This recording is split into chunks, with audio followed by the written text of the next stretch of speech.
Strategy, something I stink at, but I'm going to try to pass along some knowledge to you about a game that I love, and that is Lost Ruins of Arnak by CGE Games.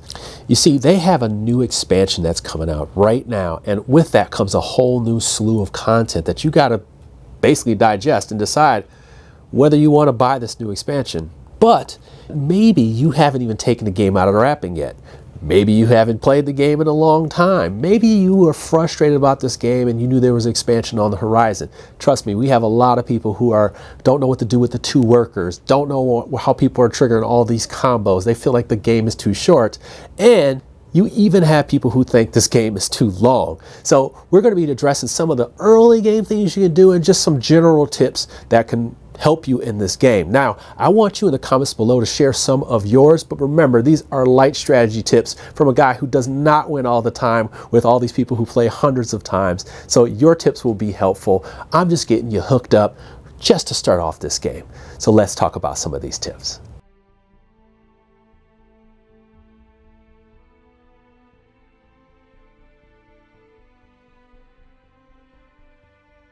My first tip is to explore early and often. And this has to do with that worker placement, that initial worker placement. Now, if you're in first and second, you have kind of the pick of the litter there. Third and fourth, you're going to have to wait up here. But I got an option for you. But the first choice you want to make is probably chasing those compasses.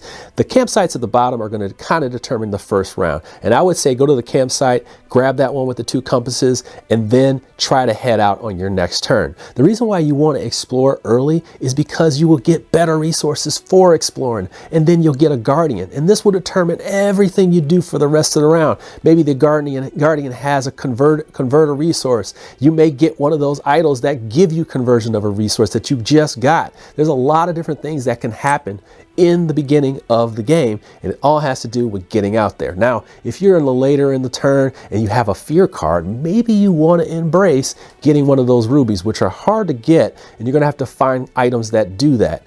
But then again, you always have the good second choice of tablets. The double tablets are a really good one to have because, once again, you can start converting those to arrows and start moving up those initial parts of the track. You want to explore and research early and often. Next tip.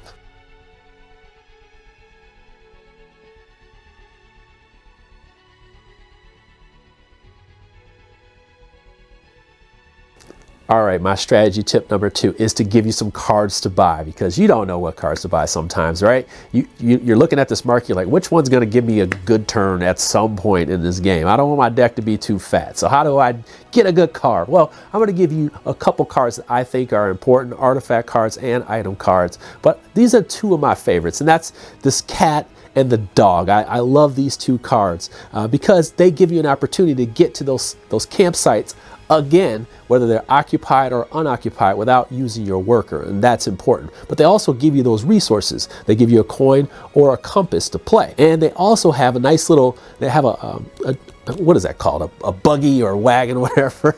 I don't know what I'll call it, but the car, and it'll allow you to get to that corner of the out in the expedition area. So you have this option.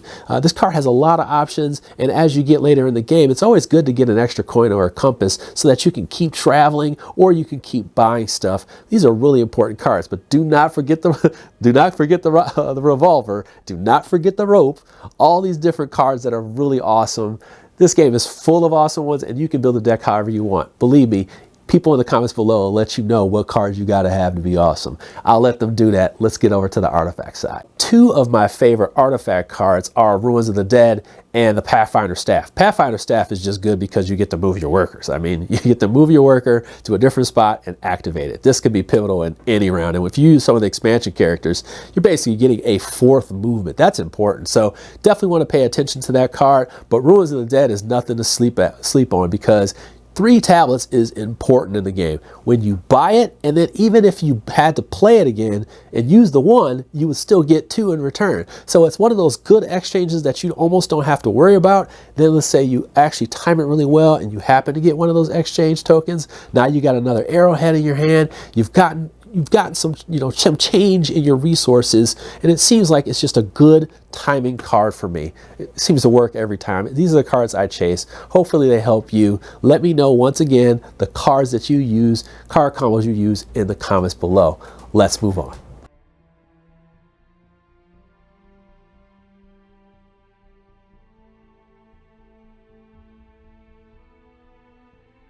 So the third one that I want to talk about today are these idols. These idols are really important because they are going to determine how your round goes in the future, more so than the beginning. Now in the beginning you want to chase the ones maybe with resources, or you do want to get the one that converts resources, because then you have a kind of a leg up getting up that research track. Totally understand. That would be something you may want to go for.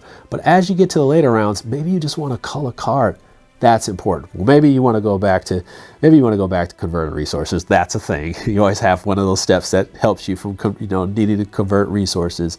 But the big one though is that assistant one, because if you have this one with the assistant, you can refresh your assistant and get another free action out of it. That's huge. Now once you get this to your board, this is where the choices come in as you start to place these things. One of the ones that I want you to take your free action with as you place this up at the top of your board is that coin for a ruby. It is something that I find if I'm not purchasing a lot of items, then I have a purpose to use it for outside of research. And that would be to get that ruby so that I can get to that higher stuff at the end. You see, going up that research track can be very costly if you don't have the right resources, and that would be one to use at any point in the game.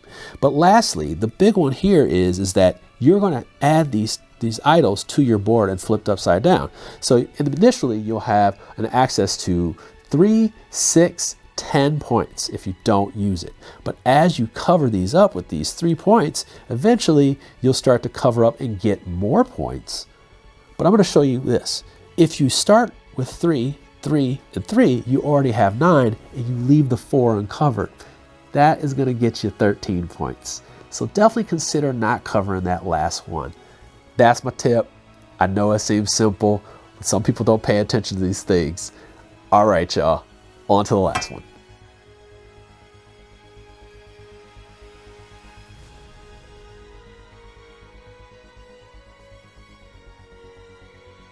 Now, my last tip, it has to do with Guardians or the research track. Well, the answer is both.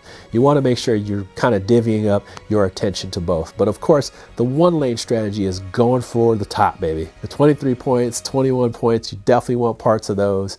But you want to get the right resources as you go up if you can, but you're going to have to know how to afford it. The key here is getting that book about halfway up, just over halfway, where you can upgrade your assistants. Once you upgrade them, they get the full potential. Maybe you got one with double plane icons. You got ones with, they're going to give you valuable resources or allow you to convert at the end, towards the end of the game.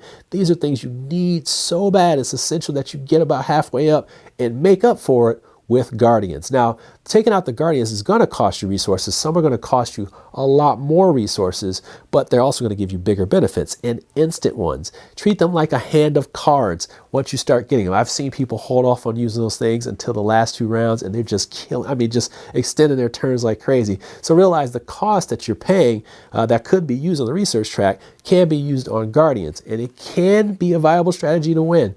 So maybe you have to divvy it up a little bit, but there is a way to win by really focusing more on the other and a little bit less on the other. But I always tell people, make sure you get that book about halfway or a little bit higher. That's my tip, and that is the last of my tips. Now, I want to thank you today for watching this video. Let me know, guys, let each other know what's the most awesome tips in this game, your strategies that seem to work most of the time, or you just annihilate people here on BGA. All right, let people know. Please hit that like button. Please hit the subscribe button. Those things really matter to us here at MVM. They matter to me. Thank you so much for your time. You have a wonderful day, and thank you for joining me on MVM. Enjoy Lost Ruins of Arnak. It's awesome. Enjoy that new expansion. It is great. All right, y'all. Have a wonderful day.